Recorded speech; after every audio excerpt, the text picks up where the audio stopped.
I'm Connor Old, and welcome back to another episode of Old's Oscar Countdown. And this week, we're going to be looking at the DGA Reactions, which just happened. Also talk briefly about some of the other awards shows that occurred in terms of the Cinema Audio Society.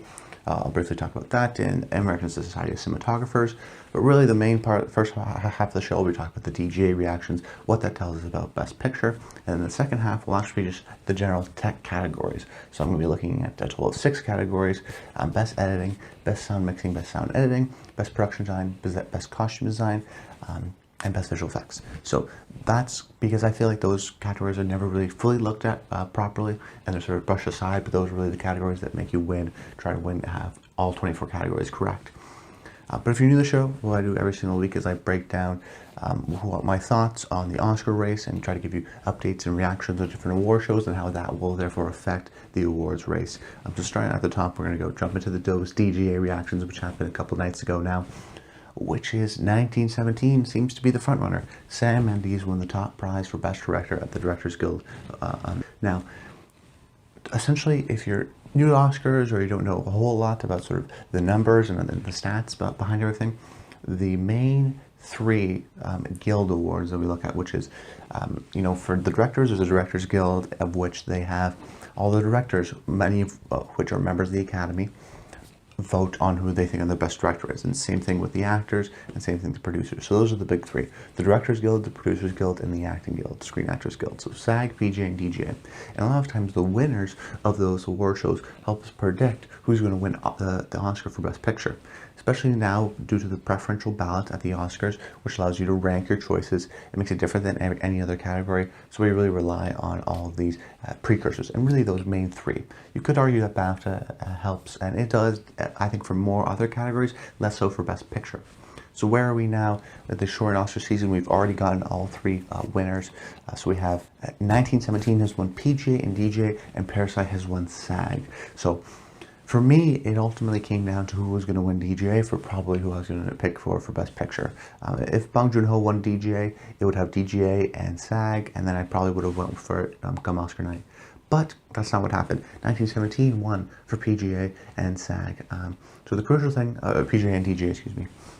So the crucial thing for DGA is that they're very accurate in terms of the winner of Best Director. So it seems like at the very least, if 1917 does win Best Picture, it's going to win for Sam Mendes for Best Director, because the last time they got it wrong, I believe, was 2002, where Rob Marshall won the DGA and Roman Polanski won the Oscar. Now, there's a situation also in 2012 where Ben Affleck won the DGA, but he wasn't even nominated at the Oscars. That was just a weird year, and if you remember that year, Argo did so well, Ben Affleck was a clear winner, and then he didn't even get nominated. That was just a strange situation that year. But for the most part, DGA is incredibly accurate with whoever wins the Directors Guild of America award for Best Director, they often win the Best Directing race. So that race, in a lot of ways, is kind of summed up. Now, does that mean Best Picture? Well, not necessarily. I'll give you the case for 1917, for Parasite, and then maybe a couple of others. 1917, while it's maybe the front runner, still has an unusual path to it. The big winner for me, and why I'm sort of more confident in it getting the Best Picture, is because it won the Producers Guild, which is an organization that has very accurately, out of the last 12 years, corrected the Best Picture right 10 times. Because when the Oscars implemented the preferential ballot, which means you have to rank your choices, the Producers Guild also did. So that shows the sort of consensus great pick from all the voters, that we all sort of agree that maybe it's not our 1, maybe it's not our 10, but it's a lot of 2s and 3s, which seems, and 1917 winning that award is a really crucial sign to show that has a general overall industry support. Now, the big thing going against it is the lack of acting support. No film has won Best Picture without an acting nomination since Slumdog Millionaire. However, I wouldn't even consider 1917 in Slumdog Millionaire's case, because Slumdog Millionaire also got a SAG Ensemble nomination, and not only did it get nominated, it won the SAG Ensemble, so it knew it had that acting support. 1917 wasn't nominated for SAG. It also wasn't nominated for any individual acting awards, so this is a movie that we don't really know exactly how the acting branch feels. I have a feeling that they do appreciate it, but the lack of, it didn't get it at SAG. I think that's a situation where, because we're in such a short Oscar season, and this was, pushed right to the very late, it was released one of the latest movies to be seen, a lot of people didn't have a chance to see it, and therefore didn't vote for it for SAG Ensemble. So we don't really know how that would have turned out. But no film since Braveheart in 1995, which had no acting nominations and no SAG Ensemble nomination, won Best Picture. Now, this is not necessarily uncommon for war movies. Braveheart, another war movie, didn't have any of those acting nominations, but it also had Mel Gibson, who was the star of the movie. He got in for director, he won there. So it's kind of a dual kind of a nomination there, you could argue. But then other war movies, something like A Saving Private Ryan or The Hurt Locker, they were only nominated once. They only had one acting nominations, but they also had SAG Ensemble. So we knew they had the support from the acting branch. 1917, we don't know, and because of the shortened season, it makes things a little bit harder because we don't have a lot of historical data to prove, otherwise. So that's still a big thing that we have to consider, but ultimately its path would be most likely going to win Best Director. I think it's going to win both sounds. Roger Deakins just won the American Society of Cinematographers Award for Best Cinematography. I think because of his, very obvious, clear cinematography, and he's won all the precursor awards. I'm pretty sure Roger Deakins is going to win here for Best Cinematography. So it gets, say, Best Director, both sounds, then it wins Best Cinematography, and then I think it win Best Picture. That's 5, and then it can maybe get a couple more. I think it's going to get Best Score, and then maybe it also get Best Production Design. So that's not necessarily it's an uncommon way of going about it. I mean, something like A Shape of Water won Best Score, Best Production Design, Best Director, and Best Picture. So it's not super uncommon for that to happen, especially this sort of route of when the director and picture match up. But it's still, that lack of acting support does have me a little bit cautious. But right now, I am confident that with that PGA win, with the DGA win, with I think a likely BAFTA win, that will just sort of surge it. And the obvious criticism would be, well, you never want to be a frontrunner in the Oscars. Actually, it's not good to be a frontrunner. We see a situation with La La Land, who was a frontrunner, and then who surprises Oscar night? Moonlight. So that could be an argument, but I don't really believe in that argument, just because we are in a shortened Oscar season. It's the shortest it's ever been. 1917 has been breaking late, and Oscar voting is about a week away before it closes. So people are voting now, a lot of times. So there's not really a sort of backlash against 1917 yet. There's not sort of a critical, saying, 1917 is not the one we want to win. And even if it was, Green Book had a lot of controversy, that still ended up winning as well. So that's not even a guarantee. And 1917, I just don't think there's enough time for some sort of narrative to come that it's actually a really bad movie. I think it's just hitting at the right time, really sort of skyrocketing. It's going to sort of hit its peak and win, I think, the Oscar for Best Picture. Now, can other movies win? Yes, they can still win. Parasite is a clear example. Now, it can win, but it lost PGA, which is historically accurate in terms of predicting Best Picture, which hurts. It didn't win DGA, which a lot of people thought Bong Joon-ho was a lock at the Globes and then at DGA, so that hurts that movie. It got in for Best SAG Ensemble, so it has the acting support, which is the largest branch of the Academy. But I am concerned that while its path used to be, I would say, the path that it needs to do in order to win Best Picture, in my mind, is still a hard path to get through. I think in order to win Best Picture, it would have to win director, screenplay, editing, and then picture. It could win, I think, screenplay, editing, and picture, and miss out on director. Director would be very hard to beat because DJ is so accurate in terms of predicting the winners there, especially if someone like a Sam Mendes wins at BAFTAs.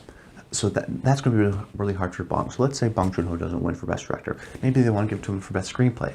That's also going to be very hard for him for the fact that Once Upon a Time in Hollywood is a movie written by Quentin Tarantino, known as a writer. I still think they like that movie. So Parasite would have to upset, we'll say, in original screenplay. It'd also have to upset in Best Director. Even in film editing, which we'll talk about later, I don't think it's a guarantee. I'm not even sure if I have it in my #1 slot for Best Editing. So it'd have to upset in a lot of these categories, and then also upset in Best Picture. Now, it's possible, but it has that SAG Ensemble win. There is a lot of support for the movie. There's also a lot of respect for the movie. I think a lot of people do appreciate it. The Academy is becoming more and more international every year. The Academy we know now today is even different than 5 years ago.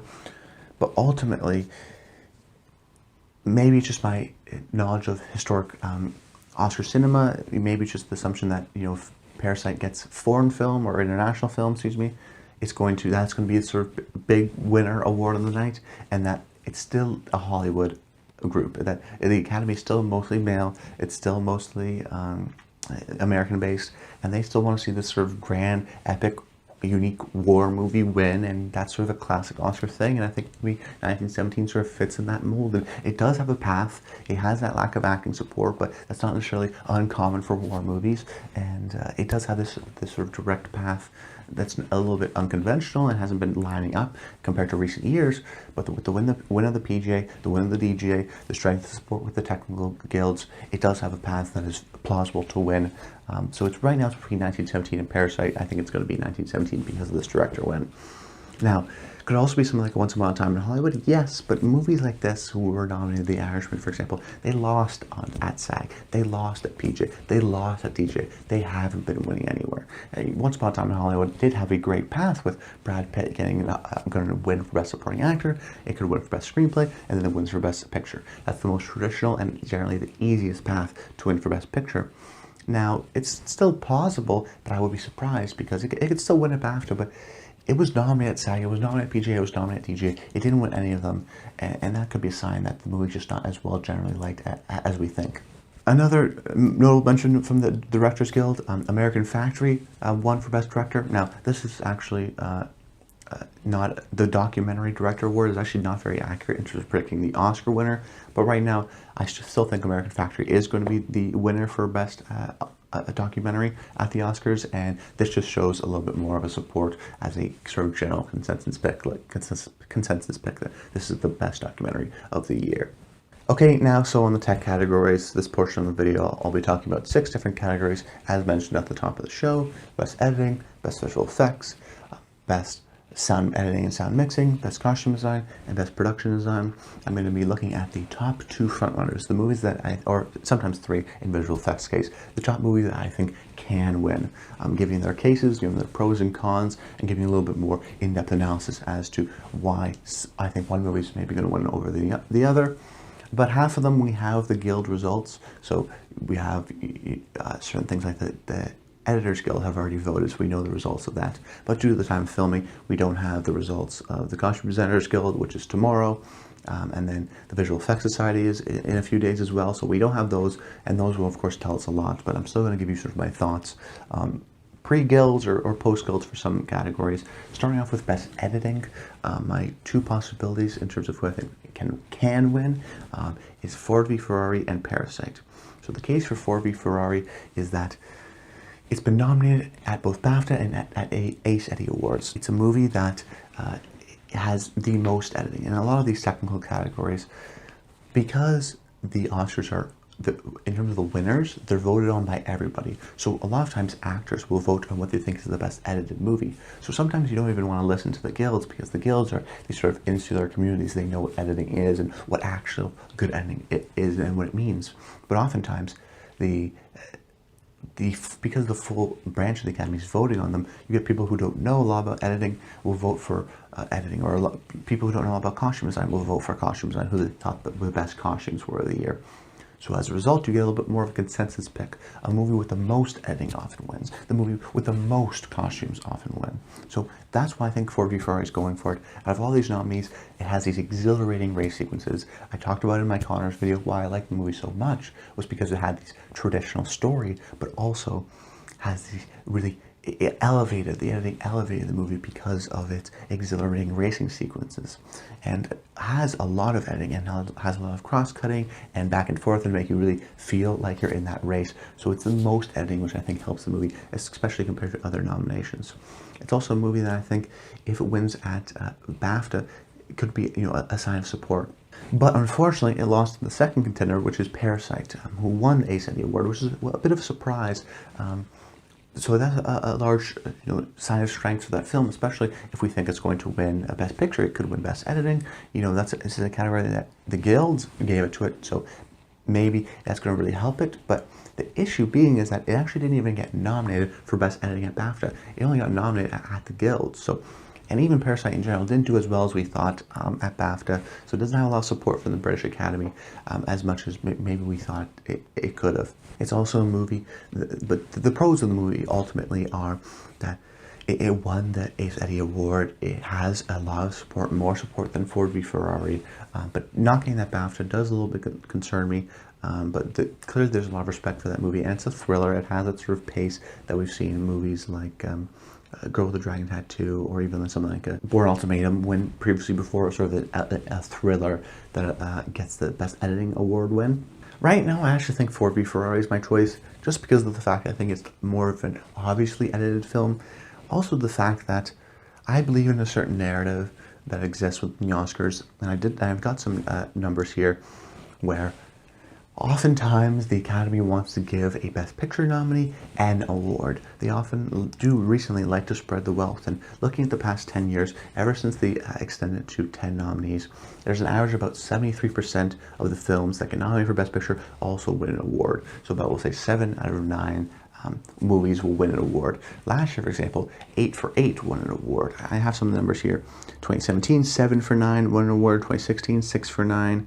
2015, 6 for 8. 2014, 8 for 8, and so on and so forth, with the last 10 years averaging to 73%. So Ford v Ferrari is not guaranteed to win. It doesn't necessarily mean it's going to win, but in a chance where it can win, in a category where it has the most editing, the most obviously edited film, in a category where they like the film and it has clear a lot of tech support and tech love, they got nominated for Best Picture, I could see a scenario where it wins just because the fans of the movie and think that, oh, we like the movie a lot, we don't maybe want to give it to Sam because we like 1917, it's not going to win Best Picture, so let's just give it Best Editing.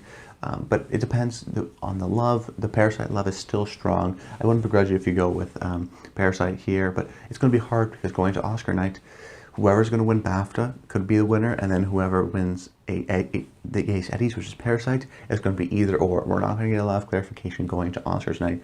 It just depends on what you think is a little bit more of an accurate predictor and what you think the Oscar voters are ultimately going to do. Now, I do want to mention that I'm saying that I believe in the narrative that people want movies to win. Now, don't get confused with the idea that people want people to win. Oftentimes, for example, Best Adapted Screenplay, a lot of people are thinking Little Woman's going to win. And the reasoning being, oh, well, they want Greta to win something. They like Greta a lot. They want her to win something. That very rarely happens. I mean, we see people fall into this trap before. In 2014 with Wes Anderson, the whole sort of narrative was, oh, he's going to win a screenplay because they want Wes Anderson to win something. They like Wes Anderson a lot. That's not necessarily true. They gave the movie its awards, and then Wes Anderson went home empty-handed, and Birdman sort of swept everything else. Same thing that year. Oh, they wanted to give Richard Linklater something. The point being that don't sort of fall into the trap that they want to give someone something unless it's like a huge narrative, like Glenn Close has been nominated 20 times and she finally, this is her year. Or Julianne Moore, this is her year. She's been nominated so many times. She has this in the bag. The same way maybe Brad Pitt, this is his year. He's been nominated a bunch. He's a legendary movie actor. They want to reward him with an Oscar. That could be a very a scenario that happens, but less so, I think, in situations where, why does Greta Gerwig, for example, deserve an Oscar? Why do they want to give her an Oscar? She's only been nominated a couple of times. Little Women is a movie that is liked, but not super well liked. Is it more liked than a movie like Jojo Rabbit? Hard to say, right? So those are the things you have to sort of keep in mind. And I believe personally in the narrative, which is not a lot of statistically based, but in somewhat is, which is the fact that they do like to spread the wealth versus narratives that, oh, people just deserve this award because, it makes sense if they've been nominated 20 times, but not just, oh, they like them, they'll want to give them. I don't really sort of totally buy in a lot of those narratives. So be careful when you're making those predictions to rely a little bit more on numbers or previous guilds or certain narratives that you believe, and I think personally less so on some of these narratives that, oh, this person is going to win because they like this person or it's this person's time. Those don't necessarily always pan out. So now into Best Sound Editing and Mixing. I think the winners for both sound editing and sound mixing will go to the same movie. There could be situations where they can split, and in recent years they have split, but in the past couple of years, whether it be Dunkirk or Bohemian Rhapsody, they haven't split. And my frontrunners are 1917 and Ford v Ferrari. Now, if you look at the Cinema Audio Society, they just awarded their top prize to Ford v Ferrari, which was as expected. So that's a case for Ford v Ferrari. It won the Cinema Audio Society, which is the sound mixing guild. but unfortunately 1917 wasn't nominated there, so we couldn't see a really direct comparison in terms of who's going to win.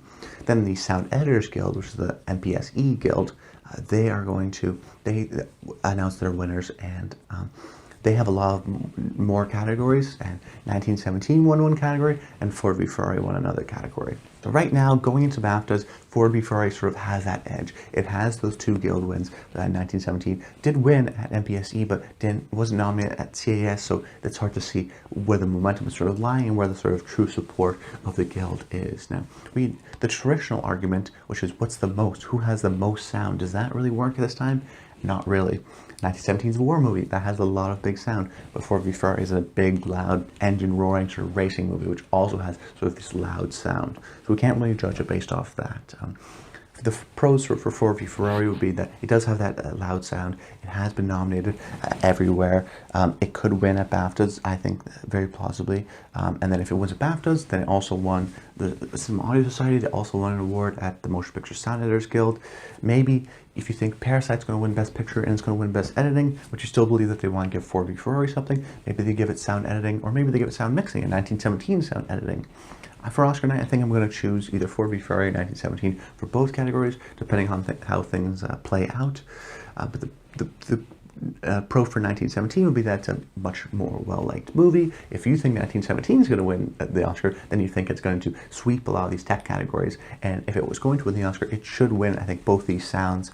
That's sort of the obvious if it's also going to win Best Picture. For me personally, I'm probably going to go with 1917, just because of the fact that war movies traditionally do very well here. When there's a war movie, especially war movies that are nominated for Best Picture, they even often do at least get one of these sound categories. For example, when Dunkirk was nominated, it won both the sound categories. Hacksaw Ridge won Best Sound Mixing. Mad Max Fury Road won both. American Sniper got one for Best Sound Editing. Zero Dark 30 tied with Skyfall and won for Best Sound Editing. So war movies that are nominated for Best Picture oftentimes win the Sound Award, just based on the historical data that I showed you there.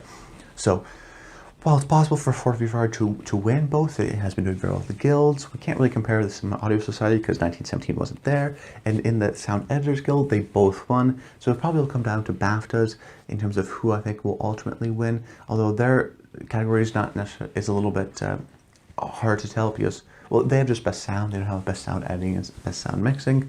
But if you believe, like I do, that 1917 is a very well liked movie in terms of the general voting body, because one PJ, because one DGA, I think that it has to win a lot of these tech categories if they think it's going to win Best Picture, and therefore I think it should get both of these sound awards. Now into a very interesting category, which is Best Visual Effects, with my possible contenders actually being three, which is The Irishman, 1917, and The Lion King. So now we're in a situation where the VES Awards of the Visual Effects Society had not given their winners. They've given their nominations, but in a way that will tell us a little bit about, it'll tell us a great differential in terms of maybe who's the more Best Picture likely, whether it be 1917 or The Irishman.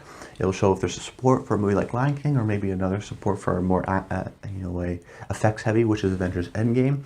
Now, I know a lot of people predicting Avengers Endgame right now, the same way they predicted Avengers Infinity War last year. Now, if you remember last year, I used stats, I used historical data, and I predicted First Man, even though everyone else predicted Avengers Endgame, and of course I was right, and I predicted correctly First Man, because the stat was, oftentimes, the winner of the Best Visual Effects movie either goes to a Best Picture nominee. So if the movie is nominated for Best Picture and gets in for Best Visual Effects, Avatar, Life of Pi, etc., they often win that award because the general body's voting for them. And if they're looking at the Best Visual Effects, they may not have seen, The Lion King or something like that. So they'll vote for The Irishman because they have seen it, because they do like it. And then why First Man won is the same reason why Interstellar won, is the same reason why Blade Runner 2049 won. It's because it was a movie nominated with the most other nominations. So First Man had other nominations where Avengers Infinity War only had visual effects. And therefore First Man was the most Best Picture-like, and therefore it won. Now, this year it's going to be a little bit harder to figure out because two films that were nominated for Best Picture got the nomination here. So I'll give you the case for both of them, and then the sort of wild card, which would be The Lion King. So case number one, option number one would be The Irishman. Right now, I think the pro would be that it has a very visually impressive and obvious special effect being de-aging these legendary actors back about 40 years. And that's a lot of times when you're talking about the film, you're always talking about the visual effects. Martin Scorsese has been going on talk shows talking about the visual effects, talking about Pablo and what he did, and there's a lot of featurettes that Netflix has been putting out, showing on-set things, showing the technology that they used. And this was a $150 million gamble by Netflix, and they gambled on these visual effects. And that's a pro for it. Another pro, the movie's very well liked, and the movie very well could go empty-handed come Oscar night if it doesn't win this award. So I think for a movie with 10 nominations, they like it enough. They want to give it a win somewhere. So even something like The Favorite for last year, it had 10 nominations. It didn't win any of these sort of tech categories where they want to give it. They wanted to give it to Olivia Colman. It's surprised there. They still wanted to give it The Favorite something because they liked the movie so much. The Irishman could be a similar situation. They like the movie a lot. They respect the movie a lot. They want to give it something right. Give it best visual effects. And I think I said this was a clear front runner, and yet a lot of people aren't even predicting it. Yeah, it will depend on what the Visual Effects Society does and what the BAFTAs do. The con being that, of course, it's obvious a visual effect. It may take you out of it. People may think it's actually a bad visual effect because it doesn't make you into the story as much. Some people are very off-put by it, but other people I think are very impressed by it. Then we have 1917, with the pro being that's a Best Picture nominee, similar to The Irishman, but in this, the con really being, and the negatives being that, while the movie is very well supported, while it's a Best Picture nominee, the negative being that war movies very rarely get nominated for Best Visual Effects here. I'm not sure the entire Academy as a whole is going to think of the visual effects in 1917. I think they're going to think of the camera trickery and the cinematography and how it was done sort of in one effect, but maybe not sort of thinking about CGI or modern day sort of effects when they think of 1917, even though I'm sure it has quite a bit of that. And I think that, the strength would be that 1917 is so beloved that it just wins in every category it's nominated in, or the negative would be that it just doesn't have a lot of obvious love and support, and therefore, because it's the Best Picture nominee, because there's another Best Picture nomination with The Irishman, they're going to go with The Irishman instead and give that an award and give 1917 literally everything else probably. But what's also important is that we have had situations, previous historical data with past movies that were nominated for Best Visual Effects. But that year we had a surprise. That year was The Revenant, Martian, and Mad Max. All Best Picture nominated movies were nominated for Best Visual Effects, but Ex Machina ended up winning and sort of split that race wide open. A lot of people's fifth or fourth choice ended up winning. I think that could be a situation here. So my option 3 could be the wild card, which would actually be Lion King.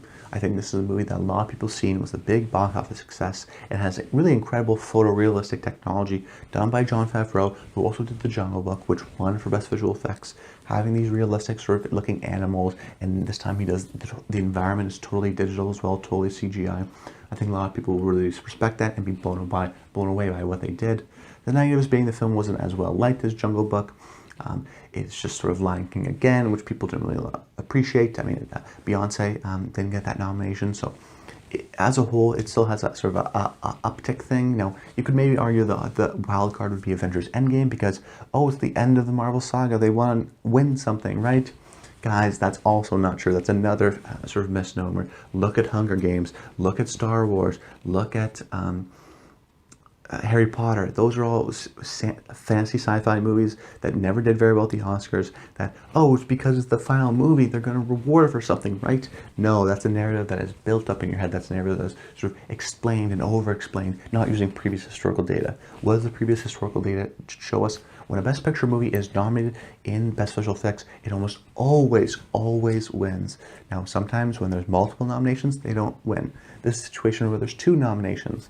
But we'll see what the Visual Effects Society says. We'll see what the BAFTAs do. But right now, I think The Irishman is going to be my pick for the fact that it has the obvious sort of technical feat. It's a movie that they liked. They want to reward it with something. I also think that people will appreciate the visual effects just because of the attempt that was made. And for a lot of people, I think, including myself, I enjoyed the movie a lot. I didn't think about it once the 5 minutes were over. It takes you out of it the first time, but then you're like, okay, then you sort of get used to the story and get into the story, and you're not really worried about it as much. Now going to the design category, starting off with Best Production Design. Unfortunately, another category where we don't know the guilds or the BAFTAs and their results, but that of course depends and will influence our thoughts. My frontrunners being 1917 and Once Upon a Time in Hollywood. Now, it's good to see that 1917 and Once Upon a Time in Hollywood will be competing at the guilds. They're also going to be competing against each other at BAFTAs. So depending, it may go 1-1 and be a split, and then you definitely have to choose who you think was a little bit more accurate, or what you think 1917 is going to do. And then there could be a situation where the same film wins both, and then you feel a little bit more confident going into Oscar night. The case for Once Upon a Time in Hollywood being that it's in Los Angeles, it's in Hollywood, it's in maybe the new golden age, we'll see, the late 60s of Hollywood, and they really transformed it. There's blocks and blocks that they did of really making it seem and look like old Hollywood in terms of the 60s Hollywood. And then they also did a lot of driving scenes, which is very complex because the background always has to be, different and period accurate, for example. And it's very much about driving around the town, has studio backlots, has iconic locations that I think a lot of people in the industry will really appreciate, whether it be Spawn Ranch, whether it be Casa Vega, and iconic sort of Los Angeles restaurants. So it has that going for it. Once Upon a Time in Hollywood is losing momentum. This is an award that it would have easily won if we thought it would win Best Picture, but now it's a little bit on the fringes because 1917 is coming up, which I also think won Best Production Design. Now the pro being that it's so well loved, right? It's also nominated at both guilds, a guild and a BAFTA, excuse me, and it could very well easily win both, and therefore it's the front runner. And then, like I said at the top of the video, maybe it wins production design, and then therefore maybe it doesn't win score. Maybe Joker's Hildur Guðmundsdóttir, it starts to win for score. So it wins production design, wins both sound, wins picture, cinematography, director, 6 for 1917. That makes, for me, like a lot of sense. I'm looking at maybe 5 or 6, but maybe not 7. So if I think maybe Thomas Newman's going to win for score, maybe I'll go Once Upon a Time in Hollywood here, for example. I would do something like that. But the con for 1917 being that war movies in general don't do very well here. Oftentimes they don't even get nominated. Things like Hacksaw Ridge, Hurt Locker, they weren't nominated for Best Production Design. A movie like Dunkirk was nominated for Best Production Design, it didn't win ultimately. So we'll see how 1917 does in terms of the winners. Maybe the movie is just so well beloved that it will sweep and just go along and win everything it's nominated for. I can very see a possibility that happens, but I don't think. But I think it does have in certain ways obvious production design, because if you watch the featurettes and things like that, you understand that they're in one location, and then because it's seemingly done in one take, then they sort of have to turn around. The sort of technical requirements of changing the set, of moving it around, of making sure that you can see everything, and then there's some iconic locations, whether it be the city that Roger Deakins sort of lights up and is very beautiful, or even just sort of the trenches, which are very sort of realistic and accurate. I think a lot of people will appreciate the design of that, and I think 1917 is going to win. You could even predict production design, even if it doesn't win a BAFTA, or if it does win a BAFTA, and say Once Upon a Time in Hollywood wins at the Guild. I would sort of begrudge you at doing that. But right now, I think Once Upon a Time in Hollywood, it's just, I would say my front runner, because I do think it's a little bit more of an obvious choice, but in terms of obvious amount of production design, but we'll see how the guilds vote. And then Best Costume Design. This is actually a similar situation to some of the other categories, where Little Women and Once Upon a Time in Hollywood are my front runners. You could say Once Upon a Time in Hollywood or Jojo Rabbit. Essentially, the Costume Designers Guild didn't nominate Little Women, so we don't know how Little Women would have done there. We don't know how it's going to do overall. So it's whoever's going to win the costume design in period film, because the Costume Designers Guild have period film, they have contemporary film, etc., etc. But period film is where most of the, I think 4 of the nominations are, or 3 of the nominations. So whoever wins there is probably going to be my second choice, or my, the other option too. It could go to Once Upon a Time in Hollywood, it could go to Jojo Rabbit. We'll say for right now, for the sake of argument, it goes to Once Upon a Time in Hollywood. The pros being that it won the Guild, the pros being that it's a liked movie. This would similarly apply to Jojo Rabbit. But this would be a category that it would win if it was very well liked. Once Upon a Time in Hollywood's momentum is losing. That's why I actually feel very confident in Little Woman winning. Back early on, Little Woman was a front runner, a clear front runner for me, even though it wasn't getting nominated, even though it wasn't doing it, and I was panicking. I still predicted it. It still got nominated. It got 6 nominations, and now I think for a similar situation with Ford v Ferrari, where I think they want to give Ford v Ferrari something, a win, an easy win in a lot of ways. They'll give it best editing. Similar situation with Little Women. Some people think it's going to go to adapted screenplay. I'm not super confident in that right now. So I think they still want to give Little Women something. The obvious choice is costume design. And in a lot of ways, we've been talking about what's the most costumes, what's the obvious choice. Little Women is the obvious choice for costume design because it has the most amount of costumes. It's a period film. It has sort of these big, extravagant gowns. The costume designer, Jacqueline Duran, is very well respected within the industry. She's won before for a gown-like movie with Anna Karenina in 2012. And 2 years ago, she was nominated twice for Darkest Hour and Beauty and the Beast. So she's very well respected within the industry. I would be surprised if this Little Women does win BAFTAs. I think if this wins BAFTAs, say Once Upon a Time in Hollywood wins costume design, you could look at it and be like, oh, I guess I'll go Once Upon a Time in Hollywood because that's the Guild. The guilds know a little bit more about costume design. But that's if you're not doing your research. That's not if you're not listening to these videos, right? Because the Guild is the Guild people voting on best costumes, not the entire general population. So oftentimes that means the most obvious pick. And then you also realize that Little Women, if you watch these videos, you know Little Women wasn't nominated at the Guild. So if it wins for best costume design at BAFTA, therefore it makes sense for you to choose it for the Oscars because of the respect to the person behind it, the respect to the movie as a whole, the fact that it may not get any other wins, so they want to give it to something here. It will also want to win BAFTA. It's the most obvious choice. Little Women has a lot of things going for it, and that's why I think it's going to win best costume design. But who knows? Maybe something like Jojo Rabbit wins the Guild and then also wins for best costume design at BAFTA. I may still go with Little Women because that seems to me like a nice obvious choice, but Jojo Rabbit's another movie that has actual costume plot within the movie, which they also like. For example, Phantom Thread won for best costumes because it was about a costume designer in a lot of ways. So that's about it, guys. I hope you enjoyed the video. Comment below, let me know some of your picks, some of your thoughts. What are your thoughts of the DGA? Does this mean 1917 is going to win Best Picture? Do you still believe in Once Upon a Time in Hollywood? Parasites? I'd love to hear your thoughts, and I hope you appreciate some of that technical category breakdown in some categories that are often not talked about on other Oscar and award shows channels. That's about it, guys. I hope you enjoyed the video, and until next time, stay tuned.